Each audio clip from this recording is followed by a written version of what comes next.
बाबा साहब भीमराव अंबेडकर, सामाजिक न्याय और भारत का संविधान। उमेश जबलपुरी। सामाजिक न्याय का आशय आमतौर पर समाज में लोगों के मध्य समता, एकता, मानवाधिकार की स्थापना करना है तथा व्यक्ति की गरिमा को विशेष महत्व प्रदान करना है।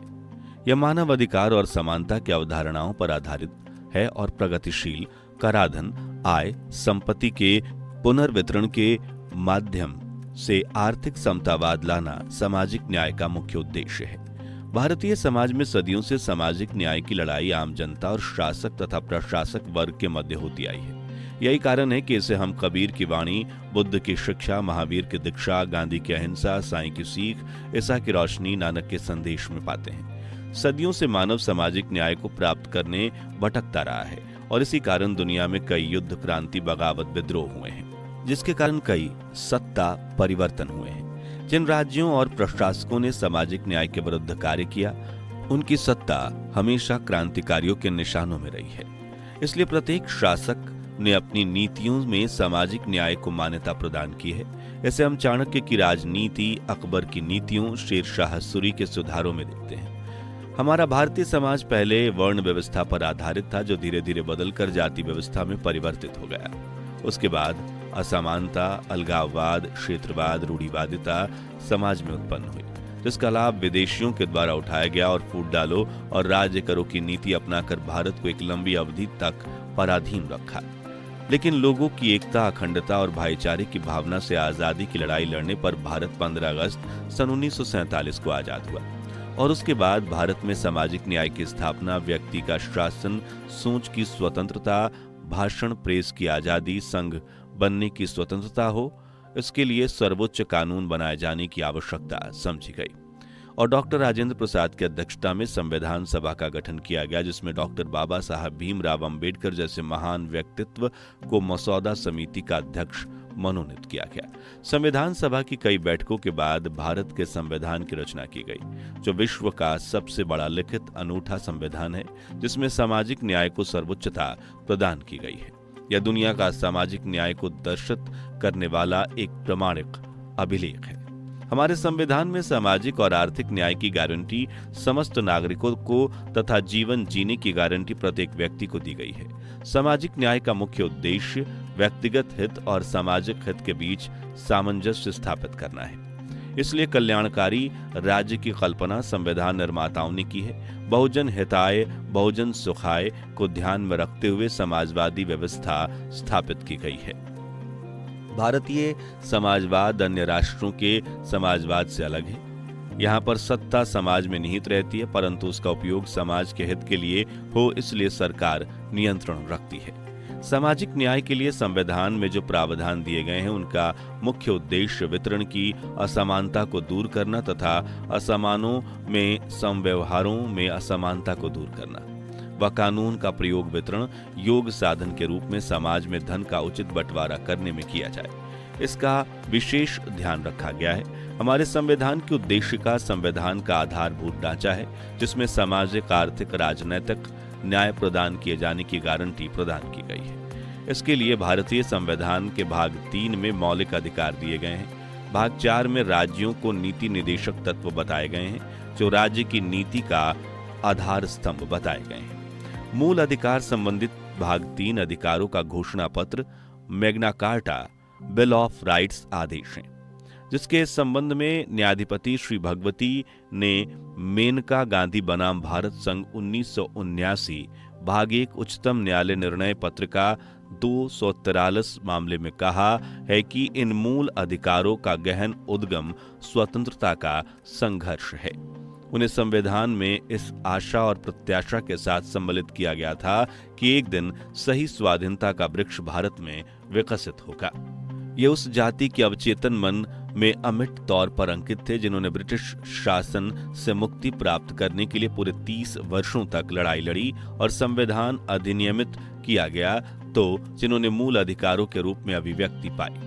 ये मूल अधिकार इस देश की जनता द्वारा वैदिक काल से संजोए गए आधारभूत मूल्यों का प्रतिनिधित्व करते हैं और वे व्यक्ति की गरिमा का संरक्षण करके ऐसी दशाएं बनाने के लिए परिकल्पित हैं जिनमें एक मानव अपने व्यक्तित्व का पूर्ण विकास कर सके। ये मानव अधिकारों के आधारभूत ढांचे के आधार पर गारंटी का एक ताना बाना बुनते हैं और व्यक्तिगत स्वाधीनता पर इसके विभिन्न आयामों में अतिक्रमण न करने के राज्य पर नकारात्मक बाध्यता अधिरोपित करते हैं। सामाजिक न्याय प्रदान किए जाने के लिए सर्वप्रथम हमारे संविधान के भाग 4 में उल्लिखित राज्य की नीति निर्देशक तत्व एक लोक हितकारी राज्य और समाजवादी समाज की स्थापना के संबंध में महत्वपूर्ण है, जिसके संबंध में डॉक्टर आम्बेडकर का कहना है कि हम कल्याणकारी राज्य के नागरिक हैं। हमारा कर्तव्य केवल शांति व्यवस्था बनाए रखना और जनता के प्राण की स्वतंत्रता और संपत्ति की सुरक्षा तक ही सीमित नहीं है, बल्कि जनसाधारण के सुख और समृद्धि की अभिवृद्धि करना है। इसलिए राज्यों को नीति निर्देशक तत्व दिए गए ताकि वे इनका पालन करके जनता के हित के लिए आर्थिक लोकतंत्र की स्थापना कर सकते हैं। अपनी नीतियों के निर्धारण और कानून बनाने में वह इन्हें शामिल कर सकते हैं। डॉक्टर अंबेडकर के अनुसार नीति निर्देशक तत्व भारतीय संविधान की अनोखी व्यवस्था है, जिसके संबंध में उनका कहना है कि हमारा संविधान संसदीय प्रजातंत्र की स्थापना करता है। संसदीय प्रजातंत्र से तात्पर्य है एक व्यक्ति एक वोट। हमारा यह भी तात्पर्य है कि प्रत्येक सरकार अपने प्रतिदिन के कार्यकलापों में तथा एक विषय के अंत में, जबकि मतदाताओं और निर्वाचक मंडल की सरकार द्वारा किए गए कार्यों का मूल्यांकन करने का अवसर मिलता है, कसौटी पर कसी जाएगी। राजनीतिक लोकतंत्र की स्थापना का उद्देश्य यह है कि हम कुछ निश्चित लोगों को यह अवसर न दें कि वो निरंकुशवाद को कायम रख सकें।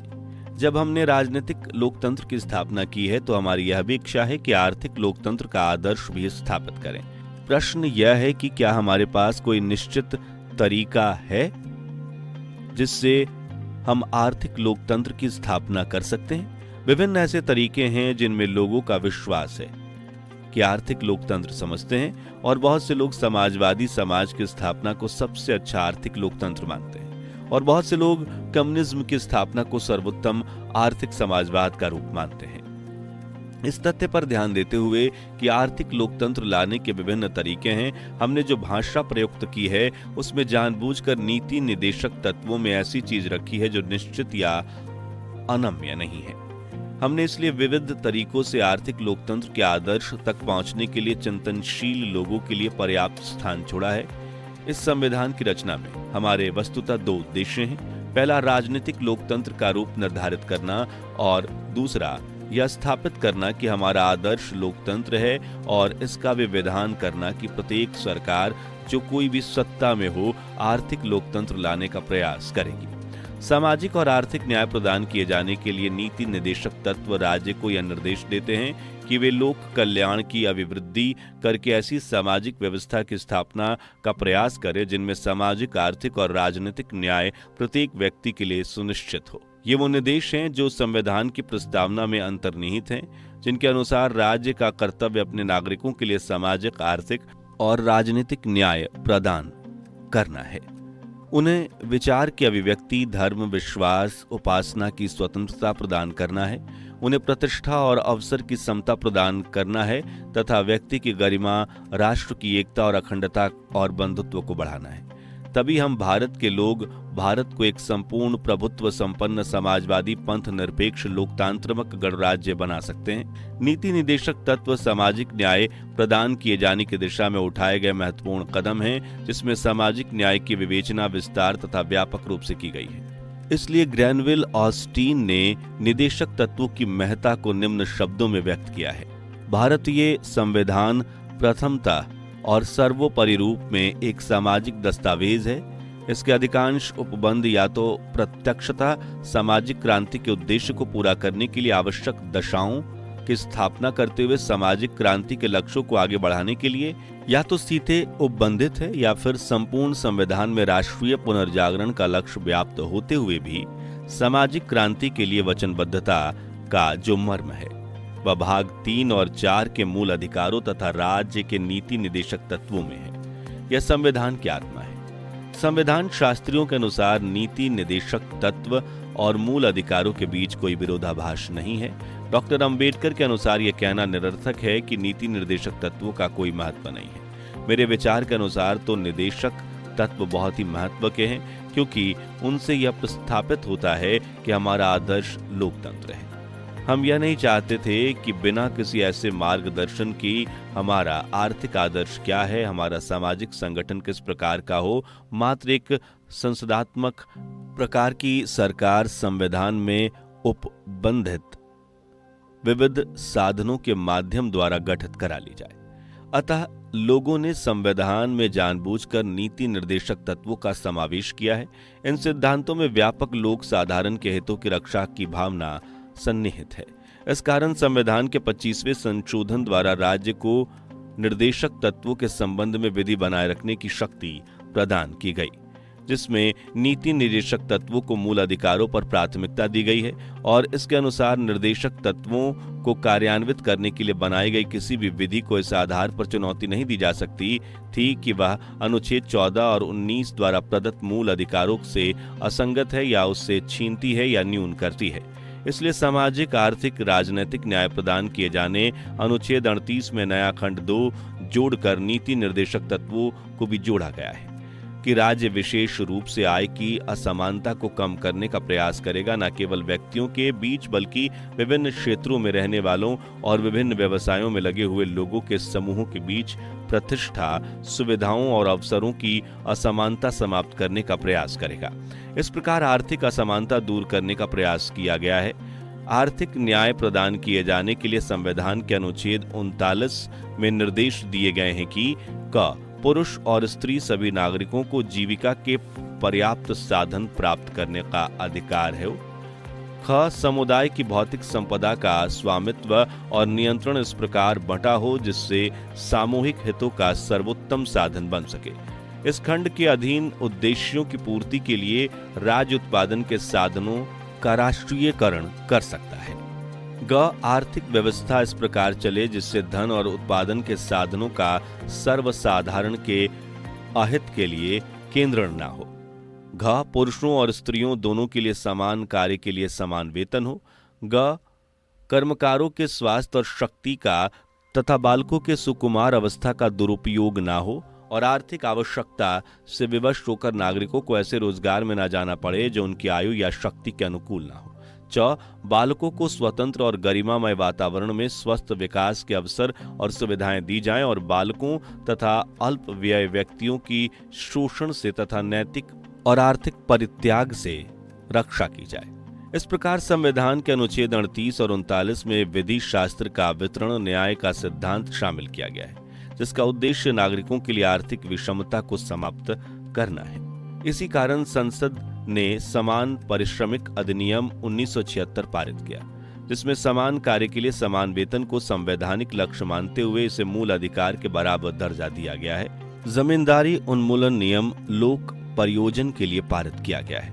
सामाजिक सुरक्षा संबंधित अनेक उपबंध नीति निर्देशक तत्वों में शामिल किया गया है, जिसमें प्रमुख निम्नलिखित हैं। क उद्योगों के प्रबंध में कर्मकारों का भाग लेना सुनिश्चित करने के लिए अनुच्छेद 43 क राज्य से यह अपेक्षा करता है कि राज्य उपयुक्त विधान द्वारा या किसी अन्य प्रकार की किसी उद्योग में लगे हुए उपक्रमों व स्थापनों अथवा अन्य संगठनों के प्रबंधन में कर्मकारों का भाग लेना सुनिश्चित करने के लिए कदम उठाएगा। ख कुछ अवस्थाओं में काम, शिक्षा, लोक सहायता पाने का अधिकार प्रदान किए जाने के लिए अनुच्छेद 41 राज्य को यह निर्देश देता है कि वह अपने सामर्थ्य और विकास की भीतर प्रत्येक व्यक्ति के लिए काम पाने, शिक्षा पाने तथा बेकारी, बुढ़ापा, बीमारी और अंगहानि तथा अनर्ह अभाव की दशाओं में सार्वजनिक सहायता पाने के अधिकार को प्राप्त करने का कार्य साधक उपबंध करेगा। ग काम की न्याय तथा मानवोचित दशाओं को सुनिश्चित करने के लिए अनुच्छेद 42 राज्य को काम की न्याय संगत और मनोवचित दशाओं को सुनिश्चित करने के लिए वार प्रसूति सहायता का उपबंध करने के लिए निर्देश देता है। यही कारण है कि आज 6 माह की प्रसूति अवकाश और 15 दिन पितृत्व अवकाश प्रदान किया जाता है। घ कर्मकारों के लिए निर्वाह मजदूरी आदि तथा कुटीर उद्योगों को बढ़ावा देने के लिए अनुच्छेद 43 राज्य से अपेक्षा करता है कि वह कर्मकारों को काम, निर्वाह मजदूरी, शिष्ट जीवन स्तर और उसका संपूर्ण उपभोग सुनिश्चित करने वाली काम की दशाएं तथा सामाजिक और सांस्कृतिक अवसर प्राप्त कराने का प्रयास करेगा और विशेष रूप से ग्राम में कुटीर उद्योगों को बढ़ावा देने का प्रयास करेगा। कई राज्यों द्वारा सूती कपड़े बनाने वाली लघु सहकारी समितियों को छूट दी गई है। समाज के दुर्बल वर्गों की शिक्षा और अर्थ संबंधित हितों की अभिवृद्धि करने के लिए अनुच्छेद 46 इस बात का आह्वान करता है कि राज्य जनता के दुर्बल वर्गों के विशेषतया अनुसूचित जातियों तथा अनुसूचित आदिम जातियों की शिक्षा तथा अर्थ संबंधित हितों की विशेष सावधानी से अभिवृद्धि करेगा तथा सामाजिक अन्याय तथा सब प्रकार के शोषण से उनकी संरक्षा करेगा।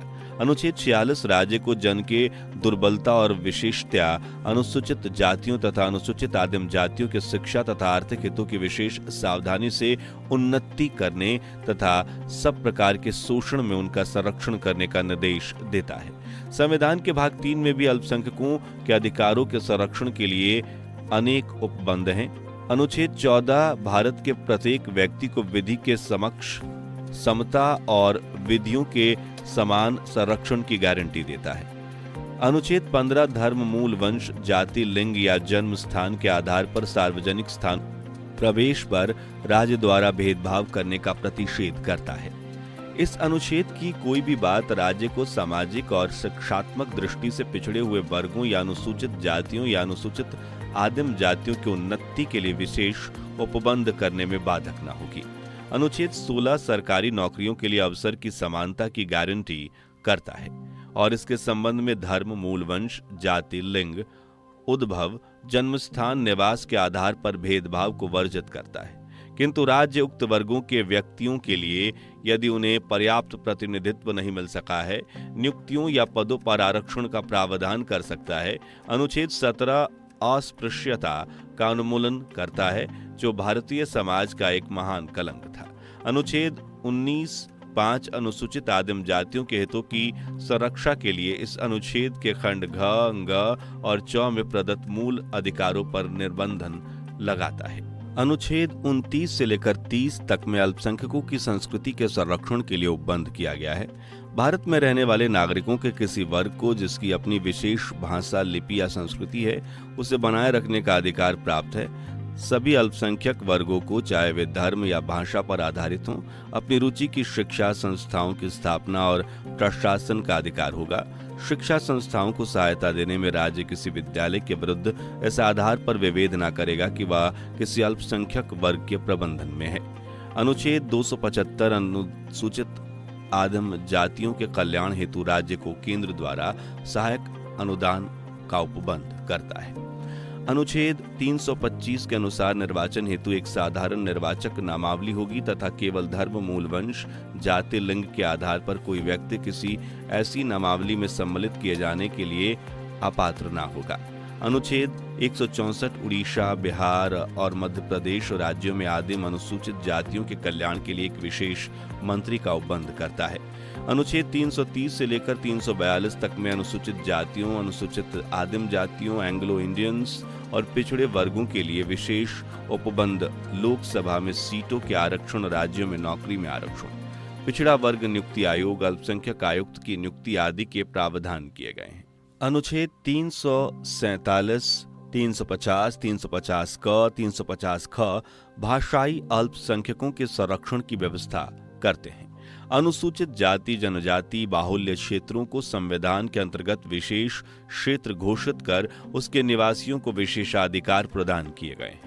बालकों के लिए निःशुल्क और अनिवार्य शिक्षा प्रदान करने के लिए अनुच्छेद 45 अशिक्षा को दूर करने के उद्देश्य से राज्य को 14 वर्ष तक की आयु तक के सभी बालकों के लिए निःशुल्क और अनिवार्य शिक्षा देने के लिए उपबंध करने का निर्देश देता है। 14 वर्ष के बालकों को निःशुल्क शिक्षा देना राज्य का संवैधानिक दायित्व माना गया है, क्योंकि अनुच्छेद 21 के अधीन शिक्षा पाने का अधिकार एक मूल अधिकार है। किंतु उच्च शिक्षा पाने के मामले में यह अधिकार राज्य की आर्थिक क्षमता पर निर्भर करेगा।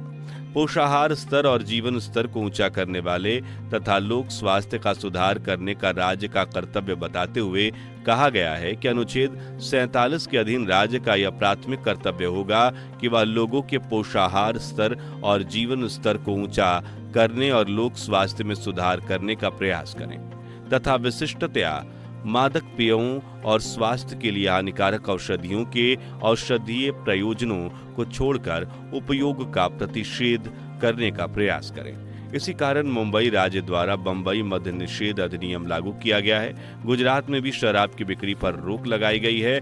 बार डांस को प्रतिबंधित किया गया है। सामान्य न्याय और निःशुल्क विधिक सहायता को सर्वाधिक महत्व प्रदान करते हुए अनुच्छेद 39 क राज्य को यह निर्देश देता है कि वह सुनिश्चित करे कि विधिक व्यवस्था इस प्रकार काम करे कि सभी को अवसर के आधार सुलभ हो और वह विशिष्टया आर्थिक या किसी अन्य निर्योग्यता के कारण कोई नागरिक न्याय प्राप्त करने के अवसर से वंचित न रह जाए तथा उपयुक्त विधान द्वारा या किसी अन्य रीति से निःशुल्क विधिक सहायता की व्यवस्था करें। इस प्रकार निःशुल्क विधिक सहायता शीघ्र परीक्षण की व्यवस्था की गई है। राज्यों में विधिक सेवा प्राधिकरण बनाए गए हैं। लोक अदालत सुलह समझौते के आधार पर प्रकरणों के निपटारे का प्रयास किया जा रहा है। समाज कल्याण संबंधित निदेशक तत्व भी शामिल किए गए हैं। राष्ट्रपिता महात्मा गांधी के ग्राम राज्य की कल्पना साकार करने के लिए पंचायती राज्य व्यवस्था स्थापित करने संविधान में 73वें व 74वें संशोधन शामिल किए गए तथा गांवों में पंचायत और शहरों में नगरपालिकाओं को महत्व प्रदान किया गया है, जिसके संबंध में अनुच्छेद 40 राज्य को निर्देश देता है कि वह ग्राम पंचायतों का संगठन करने के लिए कदम उठाएगा और उनको ऐसी शक्तियां और प्राधिकार प्रदान करेगा जो उन्हें स्वायत्त शासन के इकाइयों के रूप में कार्य करने के योग्य बनाने के लिए आवश्यक हो। इन संस्थाओं को नागरिक प्रशासन की शक्ति दी गई है। गांव में सड़क, गली, तालाब, कुओं का निर्माण करवाने, शिक्षा और सफाई की व्यवस्था करने के अधिकार दिए गए हैं। इस प्रकार सामाजिक आर्थिक न्याय प्रदान करने निर्देशक तत्वों को ध्यान में रखते हुए अखिल भारतीय खादी और ग्राम उद्योग बोर्ड की स्थापना की गई है। राज्यों में अनिवार्य शिक्षा लागू की गई है। देश में पूंजी का सामान्य बंटवारा किए जाने के लिए बैंकों का राष्ट्रीयकरण किया गया है। भूतपूर्व महाराज के प्रिवी पर्स को समाप्त किया गया है। जमींदारी प्रथा समाप्त करके भूमि जोतने वालों को भूमि स्वामी बना दिया गया है। राज्यों में खेतीहर किसानों मजदूरों की दिशा व दशा सुधारने अनेक कानून पारित किए गए हैं। खेती की सीमा निर्धारित की गई है। हमारे भारतीय समाज में बहुविवाह, मानव बलि, सती प्रथा, पशु हत्या सदियों से व्याप्त हैं,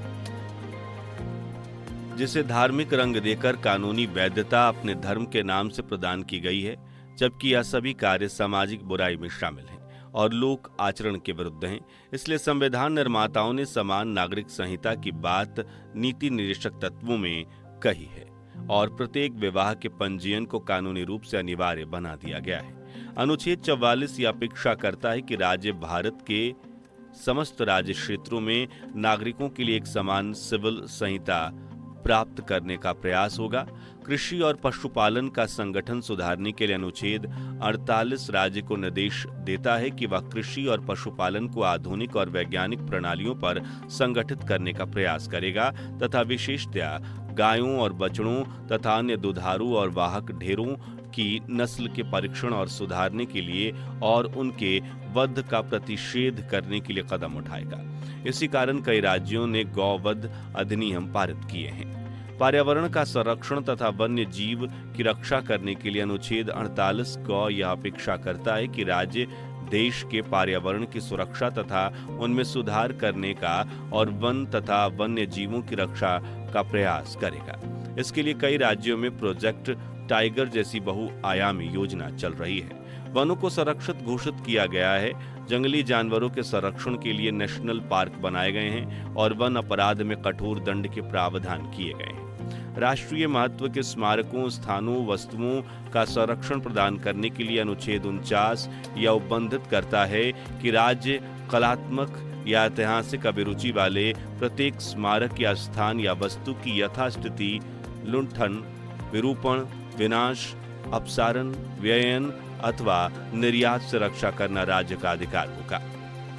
कार्यपालिका से न्यायपालिका का टकराव रोकने पृथक्करण संबंधित प्रावधान किए गए, जिन्हें कई राज्यों में अपनाया भी है। अनुच्छेद 50 यह अपेक्षा करता है कि राज्य लोक सेवाओं में न्यायपालिका को कार्यपालिका से पृथक करने के लिए कदम उठाएगा।